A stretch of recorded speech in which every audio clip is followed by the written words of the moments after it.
Hi అండి. నమస్తే. నేను మీ రూప. ఎలా ఉన్నారండి అందరూ? నేనైతే బాగానే ఉన్నానండి. మీరందరూ కూడా బాగుండాలని మనస్ఫూర్తిగా కోరుకుంటున్నాను. లాస్ట్ వీడియోలోని పండగ మూడవ రోజని పెట్టాను కదండీ! అయితే దాని కంటిన్యూస్ అండి ఇది. అంటే పార్ట్ 2 అనుకోండి. ధ్వజస్తంభాన్ని ప్రతిష్ఠించిన తర్వాత ఇంటికైతే వచ్చానని చెప్పాను కదండీ! కరెంట్ లేదని చెప్పి మినపప్పును అలానే చట్నీకైతే టమాటాలు, పచ్చిమిరపకాయలు, కొబ్బరి ఇవన్నీ కూడా ఫ్రై చేసేసి ఒక బాక్స్‌లో పెట్టేసి మా వదిన వాళ్ళ ఇంటికైతే పంపించేసాను. అయితే మా వారు తీసుకొనెళ్తే మా పెద్దొదిన, చిన్నొదిన ఇద్దరు కూడా మిక్సీ పట్టేసి మళ్ళీ మా వారే వాళ్ళని కూడా తీసుకొచ్చారు. మాకు దగ్గరలోనే వాళ్ళ ఊరు చిన్నొదిన వాళ్ళది. అయితే వాళ్ళొచ్చిన తర్వాత నుంచి ఇంకా గారెలు వండడం గానీ, చుట్టాలను రిసీవ్ చేసుకోవడం గానీ, సో చాలా వరకైతే మా వదిన వాళ్ళే చూసుకున్నారు. ఇంకా వాళ్ళొచ్చి నుంచి నాకైతే ఏ పని లేదు. నే అలానే ఇంకా ఈ వీడియో తీసేది కూడా నేనే. వాళ్ళు వండుతుంటే ఇంక నేను వీడియోస్ అయితే తీసుకున్నాను. అంటే మరోవైపు పూజుంది. సో, ఆ పూజకైతే వెళ్ళాలి. మాకు మొన్న శ్రీరామనవమి రోజు సీతారామ కళ్యాణం అయితే జరిపీలేదు. అంటే ధ్వజస్తంభం ప్రతిష్ఠ ఉంది కదా! ఒకేసారి ప్రతిష్ఠకి చేస్తామని చెప్పి ఆ రోజైతే కళ్యాణం ఏమీ చేయలేదండి. అందుకని ఈరోజైతే కళ్యాణం అయితే జరుగుతుంది. అక్కడికైతే వెళ్ళాలి. చుట్టాలు కూడా వస్తున్నారు. ఇంకా వాళ్ళ కోసమైతే ఇక్కడ మా చిన్నొదిన గారెలైతే చేస్తుంది. అంటే భోజనాలవి మధ్యాహ్నం 2 కాడ నుంచనమాట. అప్పటి వరకైతే మా వారేమో కూల్ డ్రింక్స్ అయితే తీసుకొచ్చారు. వచ్చిన చుట్టాలకి ముందు కూల్ డ్రింక్ అయితే ఇచ్చేసి తర్వాతేమో గారెలైతే ఇక్కడ మా చిన్నొదిన గారెలు చేస్తుంటే మా పెద్దొదినేమో చట్నీ అయితే తిరగమూత పెడుతుంది. తిరగమూత పెట్టకపోయినా బానే ఉండిద్ది. కానీ తిరగమూత అయితే పెడితే ఇంకా టేస్ట్ వచ్చిద్దని చట్నీని మళ్ళీ తిరగమూత పెడుతుంది. వచ్చినోళ్ళకి వచ్చినట్టు కూల్ డ్రింక్ పోసి గారెలైతే పెడుతున్నాము. అంటే ఇక్కడ మా ఇల్లే కాదు, మాకు ఇక్కడ దగ్గరలో బంధువులది ఒక 5 ఇల్లులున్నాయనమాట. అన్నింటికి కూడా వెళ్ళి రావాలి కదా! అన్నీ కూడా అలాగే వెళ్ళొస్తున్నారు.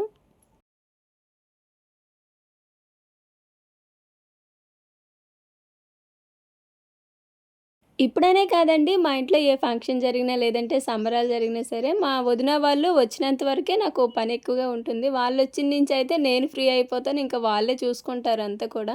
ఎప్పుడైనా ఇంట్లో ఎక్కువ మొత్తంలో ఏదైనా బర్త్‌డేకి గానీ, లేదంటే పిల్లల బర్త్‌డేకి కూడా ఒక్కోసారి వంటలు అయన్నీ కూడా చేస్తాం కదా! అప్పుడు కూడా వీళ్ళే వండుతారు. ఇంకా మా కడవ కూతురు నుంచి మా పెద్దత్తయ్య రాలేదు. మా అత్తయ్య కూడా వచ్చిందంటే మాత్రం ఇంకా తను కూడా వంటలైతే చేసిద్ది. వీళ్ళే అలాగే ఏ ఫంక్షన్ అయినా సరే ఇంట్లో వంటలు ఎక్కువగా చేసేది మాకు. అందుకనే ఎప్పుడు కూడా వాళ్ళు రాకముందు నేను ఎంత పని చేసినట్టు వీడియోలో చూపిస్తాను కదా! సో, వాళ్ళొచ్చి నుంచి పెద్దగా నాకేం పని ఉండదు. నేను వీడియోలు తీసుకుంటా ఉంటే వాళ్ళు వండుతా ఉంటారనమాట. ఈ 2 రోజులు మాత్రము ఒక్కదాన్నే కదా! చాలా ఇబ్బందయిపోయేది. ఇంట్లో పని గాని, పిల్లలు గాని, పూజ అన్నీ కూడా అసలు నిద్రుండేది కాదు. నైటు 11 అయ్యేది నిద్రపోయేసరికి. ఇంకా తెల్లవారి నిద్ర లేచేసరికి ఒక్కోసారయితే 4కి, 4:30కి ఈరోజైతే మరి 3:30కే నిద్ర లేచాము. అంటే 7 గంటలకే గుడికెళ్ళాలని. ఈరోజు మాత్రము మా వదిన వాళ్ళొచ్చిన నుంచి ఇంక నేనైతే ఫ్రీ అయిపోయాను. వాళ్ళేమో వంట చేసుకొని ఇంటి దగ్గరైతే చూసుకుంటున్నారు. ఇక్కడ నేనేమో సీతారాముల కళ్యాణం రాములవారి గుడిలో జరుగుతుంది. అయితే పూజ దగ్గరికైతే వచ్చాను. మొదటిసారి లైవ్‌లో ఇంత దగ్గరగా సీతారాముల కళ్యాణం అయితే నేను చూడటం అండి. నిజంగా ఈ కళ్యాణం చూడాలంటే అదృష్టం ఉండాలంట. అయితే ఈరోజు మాత్రము చక్కగా అయితే కళ్యాణం మొత్తం కూడా చూసాము. అలానే నాతో పాటు మీరు కూడా ఈ కళ్యాణం అయితే చూసేయండి.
చూడండి ఇక్కడ కనీసము లక్ష్మణస్వామి వారు అరణ్యవాసం చేసేటప్పుడు ఎవరికి కూడా పాదాలు కడిగేటటువంటి గొప్ప అవకాశం ఎవరికి కూడా దొరకలేదన్నమాట.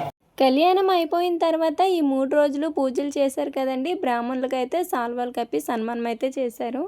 ఇక్కడితోటైతే కళ్యాణం అయితే పూర్తయిపోయింది. తర్వాత ఏమో కొబ్బరికాయలు అవి తీసుకొచ్చాం కదండి.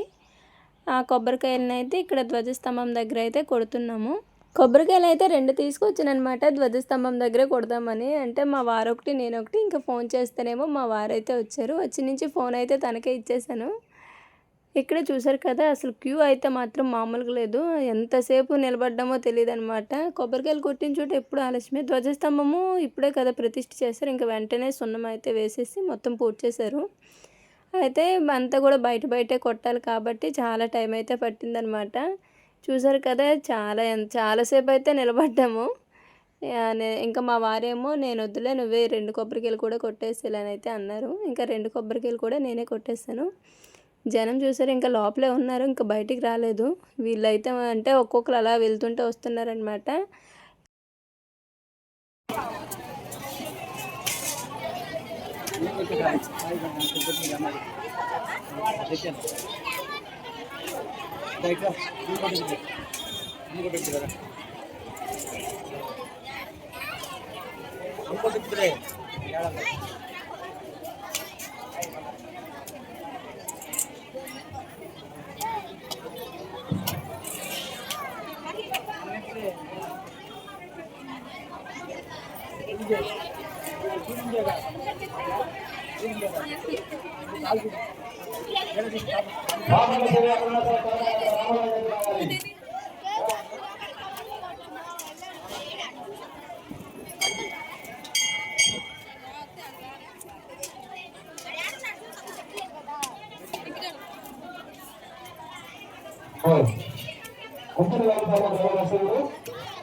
మనకా కొబ్బరికాయ ఒక్క దెబ్బకి పగలదు కదండి. ఇంకా 2-3 దెబ్బలు వేయాల్సిందే. అక్కడే చాలా సమయం అయితే అయిపోతుంది.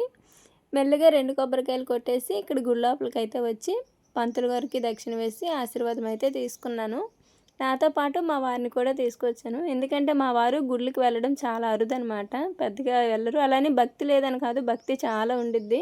కాకపోతే గుళ్ళకి వెళ్ళడం, కొబ్బరికాయలు కొట్టడం ఇవనేవి చాలా తక్కువ అనమాట. ఎక్కడికైనా మళ్ళీ బయట తిరుపతి, విజయవాడ అలాంటి వాటికి తీసుకెళ్ళమంటే మాత్రం ముందుంటారు. కానీ ఊర్లో గుళ్ళకి వెళ్దామంటే మాత్రం రారనమాట.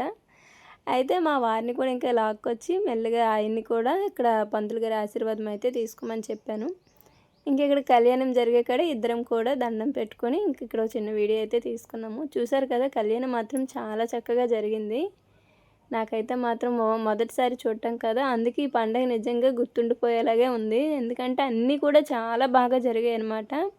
ప్రతిదీ కూడా ఇది అదే తక్కువ ఎక్కువ అని లేకుండా అంతా కూడా చక్కగా జరిగింది.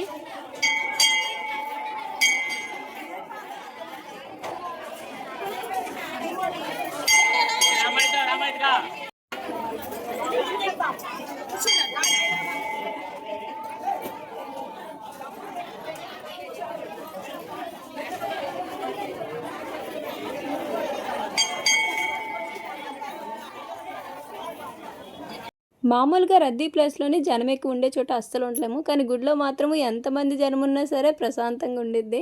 ఇక్కడ పూజ అంతా అయిపోయింది కదా, ఇంటికైతే బయలుదేరాము. నేనైతే ఉదయం నుంచి అసలు ఏమీ తినలేదనమాట. ఆకలితోటే ఉన్నా. అంటే పూజకు వస్తున్నాను కదా కళ్యాణం దగ్గరికి, అందుకని ఏమీ తినలేదు. అప్పటికే టైం అయితే 1 గంట అయిందండి. భోజనాలకు అయితే ఇంకా సమయం పట్టిద్ది అన్నారు. ఇంటికి రాగానే ఒక 2 గారెలు అయితే పెట్టుకొని తినేసాను. తర్వాత ఇంకా వచ్చిన చుట్టాలు ఉంటారు కదా, ఇంకా చుట్టాలని పలకరిస్తూ వాళ్ళతో అలా కాసేపు అయితే మాట్లాడుకున్నాము.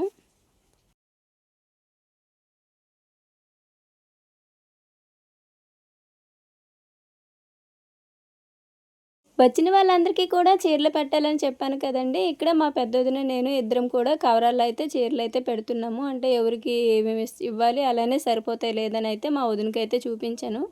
నాకు చుట్టాలు అంతగా అవగాహన లేదనమాట. అందుకనే కొంచెం ఒక 10 చీరల వరకే తీసుకొచ్చాను. ఇంకా అవి సరిపోకపోతే ఇంట్లో కూడా ఒక 4 చీరలు ఉంటే అవి కూడా పెట్టేశాను, కొత్త చీరలే. తర్వాత ఇంకా అవి సరిపోకపోతే మళ్ళీ ఒక 5 చీరలు అయితే మాకు సెంటర్ వెదిలిపల్లి ఉంది కదా, అక్కడికి వెళ్ళి మరొక 5 చీరలు అయితే మా వదిన మా వారు వెళ్ళి తీసుకొచ్చారు. మొత్తం దగ్గర 20 చీరల వరకు అయ్యింది. అయితే ఇప్పుడు ఈ చీరలన్నీ కవర్లో పెట్టి వచ్చిన వాళ్ళకి వచ్చినట్టు ఇంకా అలా అయితే మా వదిన అయితే పెట్టేసామంది. అంటే మళ్ళీ భోజనాలు చేసి మళ్ళీ ఇంటికి రారు కదా, చేసి అటు నుంచి అలా వెళ్ళిపోతామన్నారు. సో చీరలు అయితే నేను ఆ రోజు తీసుకున్నాను చూడండి. ఆ రోజు చీరలు అయితే విడిగా మీకు చూపించలేదు, జస్ట్ అక్కడ అలా చూపించాను కదా. ఇప్పుడు మేము తీసుకునే చీరలు డైలీ వేర్గా బాగుంటాయి, లేదంటే ఎక్కడికైనా బయటికి కట్టుకొని వెళ్ళడానికి కూడా బాగుంటాయండి. అయితే వీటికి బ్లౌజు అలానే కింద అంచు అయితే ఒకే కలర్ అయితే వచ్చింది. ఇంక చూసారు కదా శారీస్. సో ఇలా అయితే మోడల్ అయితే వచ్చినాయి. ఇంకా మా వారేమో కవరాలు తీసుకొస్తేనే అన్నిటినీ కూడా ఇలా కవరాలు అయితే ప్యాకింగ్ చేసి పక్కన పెట్టేశాను. మళ్ళీ వెళ్ళేటప్పుడు అంత హడావిడి ఎందుకులే అని చెప్పి ముందుగానే ఇలా ప్యాకింగ్ అయితే చేసేసుకున్నాము. అయితే ఇక్కడ మా పెద్దోదినేమో ఈ చీరలు అయితే ఇప్పుడు ఇంట్లో ఉన్నారు కదా, వాళ్ళైతే ఇంకా వెళ్ళిపోతాం అంటున్నారు. వాళ్ళకేమో ఇచ్చామంది. మామూలుగా అయితే భోజనాలు చేసి వెళ్ళేటప్పుడు చెప్పి వెళ్తారంట, అప్పుడు పెట్టాలన్నారు. ఇంకెక్కడేమో ఈ అత్తయ్య వాళ్ళు వెళ్ళిపోతాం అంటున్నారు. సో అందుకే ఇంకా వీళ్ళ వరకు అయితే చీరలు అయితే ఇచ్చేసాను. ఈ ఎండకి తోడు ఈరోజు అసలు కరెంటు కూడా లేదు కదా. ఇంకా కానీ మా ఇంటి దగ్గర చివరి కదా కమ్మగా గాలి కొట్టిద్ది. ఇంకా వచ్చిన చుట్టాలు చాలా వరకు అయితే ఇంకా మా ఇంటి దగ్గర ప్రశాంతంగా ఉందని అయితే అన్నారు. చూసారు కదా చుట్టూ ఇంకా బయట అయితే మంచం కూడా వేసేసాము, చల్లటి గాలి వచ్చిద్ది వచ్చి కూర్చుంటారని. అంటే కరెంట్ లేదు కదా బయట పంచలోని, అలానే మాకు ఇంట్లోనైనా సరే గాలి కిటికీల చుట్టూ కదా, సో గాలి చక్కగా వచ్చిద్ది. సో ఇదనమాట అండి. ఇంకా చాలామంది ఉన్నారు. అయితే అందరికీ కూడా వచ్చినట్టు అయితే చీరలు అయితే పెట్టేశాము. తర్వాత ఇక్కడ భోజనాలకైతే ఆల్రెడీ ఒకసారి వచ్చి మళ్ళీ వెనక్కి తాతయ్య వాళ్ళ ఇంటికి వెళ్ళిపోయామన్నమాట. అంత క్యూ ఉంది, ఈ చివరి నుంచి ఆ చివరికి ఉంది. అంటే కరెక్ట్గా మాకు భోజనాలు వడ్డించేసరికి 2:30 అంటే కొంచెం ఆలస్యం అయింది. సో అందరూ ఆకలి మీద ఉంటారు కదా, ఒక్కసారిగా వచ్చారనమాట. పైగా భారీ అన్నదానం కదా, జనం ఎక్కువగానే ఉంటారు. చూసారు కదా క్యూ. ఇంకా క్యూని చూసి మళ్ళీ వెనక్కి అయితే వెళ్ళిపోయాము. వెళ్ళి మొత్తం తగ్గిన తర్వాత వచ్చామన్నమాట.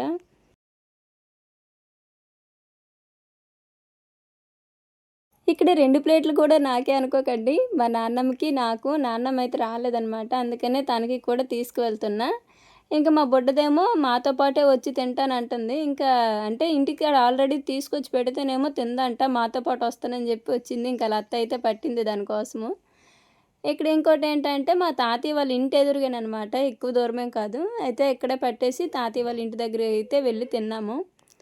ఈ భోజనాలు పట్టేటప్పుడు టైం అయితే 3 గంటలయింది. 3 గంటలకైతే భోజనం చేసాము. అప్పుడు కొంచెం క్రౌడ్ అయితే తగ్గిందిలండి. తర్వాత తినేసి కరెక్ట్గా 4 గంటల నుంచి అయితే మళ్ళీ ఇంట్లో పనులైతే స్టార్ట్ చేశాను. అయితే ఇక్కడ మా చిన్నమ్మేమో జాజులు తీసుకొచ్చి ఇచ్చిందనమాట. అయితే వాటిలోకి కొద్దిగా కనకాంబరాలు అయితే కోస్తున్నాను. మా ఇంటి పక్కన ఉన్నాయి కదా వదిన వాళ్ళవి, అందులో కొద్దిగా కనకాంబరాలు ఏమో కలిపి కడితే బాగుంటాయని చెప్పి కోస్తున్నా. అంటే ఏమీ వెళ్ళి జాజులు కోయలేదు, మా చిన్నమ్మే కోసి తీసుకొచ్చి కొంచెం జాజులు అయితే ఇచ్చెళ్ళింది. అవేమో మా చిన్నొదిని పెద్దొదిని ఇంకా మా అక్కయ్య వాళ్ళందరూ కూడా కడుతున్నారు అక్కడ కూర్చొని. వాళ్ళకేమో నేను ఈ కనకాంబరాలు అయితే కోసిస్తున్నా. నిన్నటి నుంచి అయితే ఇందులో పూలు తలలో పెట్టుకోవడానికి కోయడమే ఎక్కువ. ఇప్పుడు చుట్టాలు వచ్చారు కదా, వాళ్ళకు కూడా ఒకరికైతే ఇందులో కనకాంబరాలు అయితే కోసి ఇచ్చారు మా వదిన వాళ్ళు. ఇక్కడేమో చూసారుగా వీళ్ళేమో పువ్వులు ముందేసుకొని ఇంకా కడతానికి సిద్ధమవుతున్నారు. ఇటు సైడ్ వీళ్ళు చాలా స్పీడ్ అనమాట, చాలా తొందరగా కట్టేస్తారు, నాకులా కాదు. అందుకనే పువ్వులు అయితే వాళ్ళకే అప్పచెప్పేసి వాళ్ళు ముగ్గురు అలా కడుతున్నారు. చూసారు కదా. సాయంత్రం సమయంలో మాత్రము ఈ ప్లేసు బెస్ట్ అనే చెప్తానండి, అంత బాగుంటుంది. ఎందుకంటే చక్కటి పైరుగాలి వచ్చిద్ది. అంటే చుట్టూ ఓపెన్ ప్లేస్ కదా, చక్కటి పైరుగాలి. ఈ ఉమ్మదానికంటే ఈ వేసవి కాలంలో మాత్రము సాయంత్రం అయ్యేసరికి ఇంకా అందరం కూడా ఇక్కడే చేరుతామన్నమాట మంచం వేసుకొని. అంత బాగుంటుంది. అందుకే వీళ్ళు పూలు కూడా ఇంకా బయటే పెట్టుకున్నారు. చక్కగా పైరుగాలికి అయితే కూర్చొని మాట్లాడుకుంటా కట్టుకుంటున్నారు. వీళ్ళు ముగ్గురు కడుతుంటే మధ్యలో మళ్ళీ మా వేరే అక్కయ్య కూడా జాయిన్ అయిందనమాట. ఇంక వీళ్ళు నలుగురు కలిసి తొందరగా పూలన్నీ కట్టేశారు. అంటే సాయంత్రము రాముల వారి ఊరేగింపు ఉంది. కళ్యాణం జరిగింది కదండి, అయితే కళ్యాణం జరిగిన తర్వాత సాయంత్రం చేసి ఊరేగింపు పెడతారనమాట. సీతారాముల వారిని అయితే ఊరేగించేటప్పుడు మళ్ళీ నీళ్ళు ఆరబోయడం ఉంది. అంటే మొన్న ధ్వజస్తంభాన్ని ఊరేగించినప్పుడు నీళ్ళు ఆరబోసాం కదండి, సేమ్ అలానే ఈరోజు కూడా రాముల వారి ఊరేగింపులో కూడా నీళ్ళు ఆరబోస్తాము. ఇక్కడ నీళ్ళు ఆరబోయటం అనే అంటారు, ఇక్కడ వాళ్ళు అలానే పిలుస్తారండి. నాకు కూడా అదే అలవాటు అనమాట. అమ్మ వాళ్ళ సైడ్ అయితే ఇలాంటివి ఏమీ ఉండవు, ఇక్కడికి వచ్చాకే నాకు కూడా అలవాటు అయింది. కనకాంబరాలు కూడా మరీ ఎక్కువగా కోయలేదు, కొంచెం ఏదో అట్టట్ట మధ్యలో పెట్టడానికి అన్నట్టు కోసాము. మా చిన్నమ్మ అసలు చెప్పలేదు, లేదంటే మేము వెళ్ళి కోసేవాళ్ళం. ఇంకా పూలు ఉన్నాయి అంటుంది. అంటే ఓన్లీ ఇవన్నీ కూడా మా చిన్నమ్మ వాళ్ళే కోసుకొని వచ్చి మాకు కూడా చాలా పూలైతే పెట్టింది. ఇవి కాసేపే తొందరగానే వీళ్ళు అంటే కట్టినప్పుడే మొగ్గలుగా ఉన్నాయి, కట్టిన తర్వాత విచ్చిపోయినాయి. ఇటువైపునున్న అక్కే కడుతుంది కదా, ఇవిగో ఈ పువ్వులు అయితే మా చిన్నమ్మ వాళ్ళవి. అంటే పువ్వులు ఇచ్చిందని చెప్పలే, మా చిన్నమ్మ తానే అనమాట. ఇంకా ఈ పువ్వులేమో మా వదిన వాళ్ళు కట్టినవి. అంటే మాకు తలలో పెట్టుకోవడానికి, అలానే పూజకి అన్నిటికీ కూడా.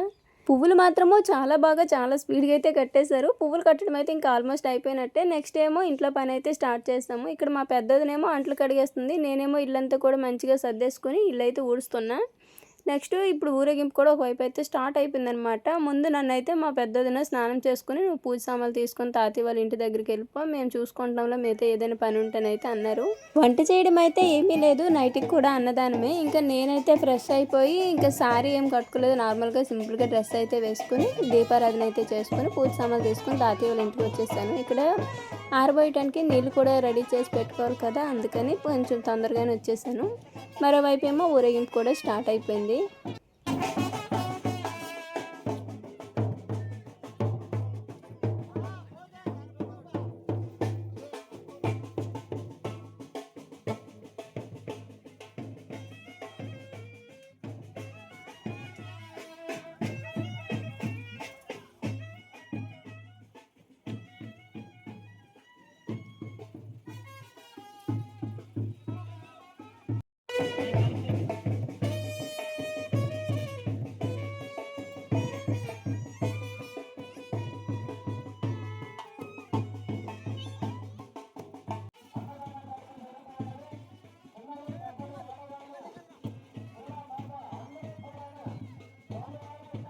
నువ్వే సరిపోతున్నావు దీనికి.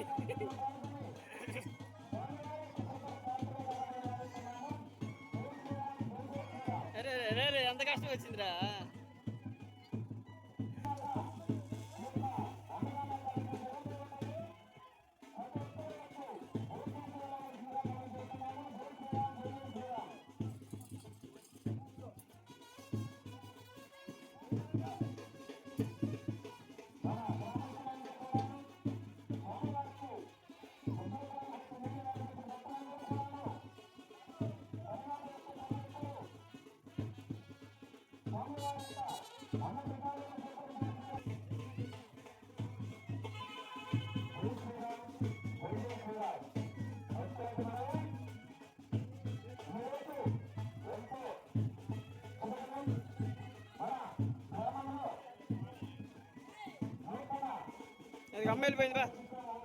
ఏమైనా సరే పండుగలు చేయాలంటే మాత్రము పల్లెటూరుల తర్వాతేనండి. చూసారు కదా ఎంత చక్కగా ఉందో, మరీ పెద్ద హంగామా లేకుండా సింపుల్గా చూడ చక్కగా ఉంది. అదే కాకుండా పల్లెటూరులో ఏంటంటే ఒకే మాట మీద అనుకుని అయితే చేస్తారు కదా, అది ఇంకా బాగుండిద్ది. చూసారు కదా, ఈ 3 రోజుల పండుగ అయితే మాత్రం అసలు మర్చిపోలేదనమాట. ఒక్కో రోజు ఒక్కోలాగా చాలా అంటే చాలా చక్కగా జరిగింది. అందుకనే ఈ పండుగల్ని మేము మాత్రమే చేసుకుంటే ఏం బాగుంటుంది చెప్పండి. మీరు కూడా ఉండాలి కాబట్టి ప్రతిదీ కూడా మీతో షేర్ చేసుకున్నాను. మా పద్ధతులు, ఈ పండుగలన్నీ కూడా మీకు బాగా నచ్చాయని అనుకుంటున్నాను. ఇంకా 3 రోజుల పండుగ అయితే అయిపోయిందండి. సో ఇక్కడతోటి లాస్ట్. ఈ వీడియో మీకు నచ్చినట్లయితే మాత్రము లైక్ చేయండి. అలానే వీడియో ఎలా అనిపించింది కూడా చెప్పడం మర్చిపోకండి. మరో మంచి వీడియోతో మళ్ళీ కలుద్దాము. ధన్యవాదాలు.